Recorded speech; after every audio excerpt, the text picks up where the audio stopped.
আসসালামু আলাইকুম দর্শক, আমি তাজমিন কিচেনে আপনাদের স্বাগতম।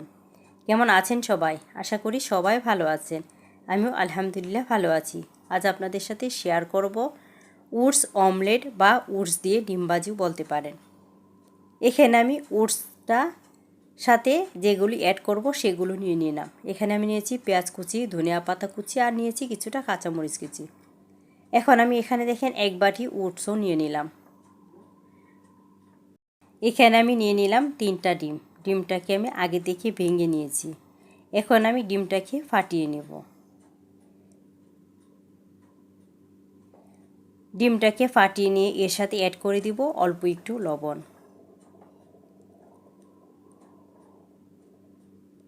লবণটা দিয়ে আবারও ভালো করে মিক্স করে নিয়ে আমি যে উপকরণগুলো রেডি করে রেখেছিলাম সেগুলো দিয়ে দিলাম। এখানে প্রথমে কাঁচামরিচটা, ধনিয়া পাতা আর পেঁয়াজ কুচি সবগুলো একসঙ্গে মিক্স করে নিব। মিক্স করা হয়ে গেলে তারপর আমি এটা ভালো করে কষলিয়ে নেব। অবশ্যই ভালো করে কষলিয়ে নেবেন, এতে করে যে ঝালটা সেটা কিন্তু পুরোপুরি উঠবে।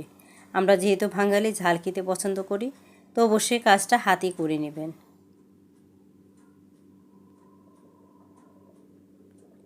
আর যদি আপনারা ছোটো বাচ্চাদের জন্য বানান তাহলে কিন্তু জালটা অ্যাভয়েড করতে পারেন। এটা কিন্তু যে কোনো বয়সের জন্য একটা হেলদি খাবার। ওটস কিন্তু শরীরের জন্য অনেক উপকারী, আর ওটস কিন্তু নানাভাবেই খাওয়া যায়। তো ডিমটা দেখেন আমি ভালো করে মিক্স করে নিয়েছি। এখন আমি অল্প অল্প করে ওটসগুলো মিক্স করে নিব।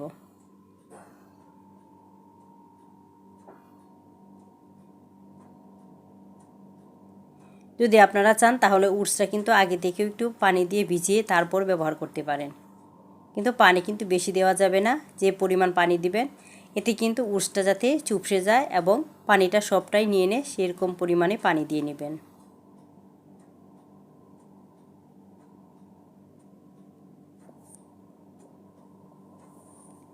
এখন আমি ভালো করে মিক্স করে নিয়েছি, আর মিক্স করা দেখে হয়তো বুঝতেছেন যে কতটুকু ওটস আমি ব্যবহার করেছি। এটা একটু ঘন করে মাখিয়ে নিতে হবে। যখন এরকম হয়ে যাবে তখন এটা ওটস দেওয়া বন্ধ করে দিবেন। এখন আমি চলে যাব এটা বানানোর জন্য। আমি ফ্রাই প্যানটা গরম করে নিয়েছি, আর এখন এখানে দিয়ে দিয়েছি তেল। তেলটা গরম হয়ে গেলে আমি এখানে একটা চামচ দিয়ে ওটসটা দিয়ে দিব।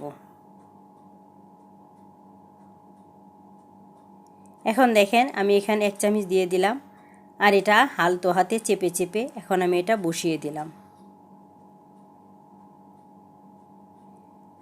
এটা কিন্তু হতে বেশিক্ষণ সময় লাগবে না। এ পর্যায়ে কিন্তু চুলার আঁচটা একেবারেই কমিয়ে দিবেন, আর একটু ঢাকনা দিয়ে রেখে দিবেন। 2 মিনিটের মতো হলে আপনার কিন্তু নাস্তাটা কমপ্লিট হয়ে যাবে। এটা আমি ভালো করে একটু গুল করে দিলাম যতটুকু সম্ভব। এরপর আমি এটা ঢেকে দিব, আর 1 মিনিটের মতো রেখে দিলে এটা কালারটা চেঞ্জ হয়ে যাবে। যখন কালারটা চেঞ্জ হয়ে যাবে আমার 1 মিনিট পর এটা আবারও উল্টিয়ে দিব।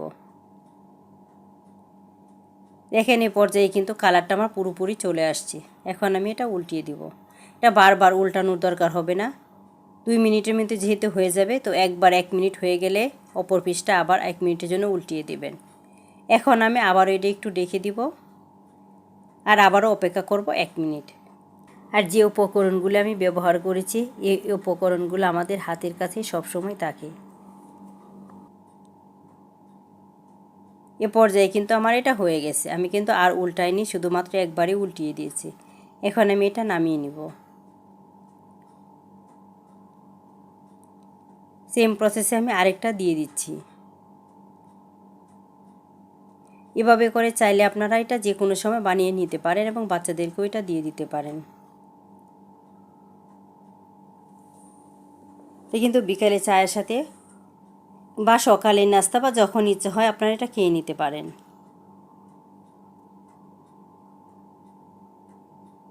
আবারও একটু ঢেকে দিব, আর আবারও অপেক্ষা করব 1 মিনিট।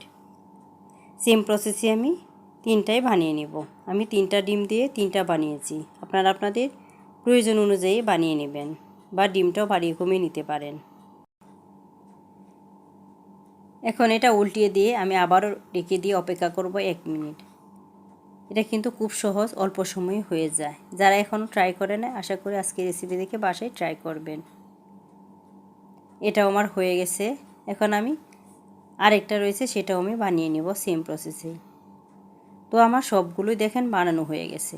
যারা এখন আমার চ্যানেলটা সাবস্ক্রাইব করে নাই, চ্যানেলটা সাবস্ক্রাইব করে আমার পাশেই থেকে যাবেন, পাশে থাকা বেল আইকনটা প্রেস করে দিবেন। এতে করে প্রথম নোটিফিকেশনটা আপনার কাছেই চলে যাবে।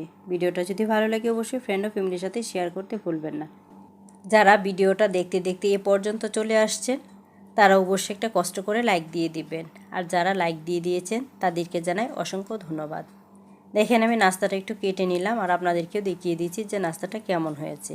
আশা করি বাসায় এভাবে ট্রাই করবেন। ভালো থাকবেন, দেখা হবে অন্য কোনো ভিডিওতে। আল্লাহ হাফেজ।